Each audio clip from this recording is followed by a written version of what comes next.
ម៉ូតូមួយគ្រឿងជាអំណោយរបស់លោកជំទាវបណ្ឌិតពេជ្រច័ន្ទមុនីហ៊ុនម៉ាណែតស្ត្រីទី1របស់កម្ពុជាត្រូវបានប្រគល់ជូនគ្រួសារសពវរៈជនពលីក្នុងសមរភូមិរស់នៅក្នុងស្រុកកំពង់លែង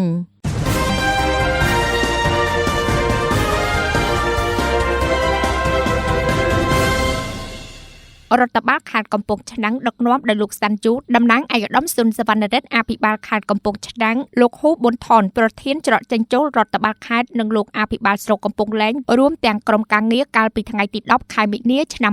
2026នេះបាននាំយកម៉ូតូមួយគ្រឿងដែលជាអំណោយរបស់លោកជំទាវបណ្ឌិតពេជ្រច័ន្ទមុនីប្រគល់ជូនក្រុមគ្រួសារសពវរៈជនឈ្មោះលោកគង់ច័ន្ទវាសនារស់នៅភូមិកែងតាសុកឃុំកំពង់ហៅស្រុកកំពង់លែងដែលបានពលីក្នុងសមរភូមិដើម្បីបបផាត់ប្រទេស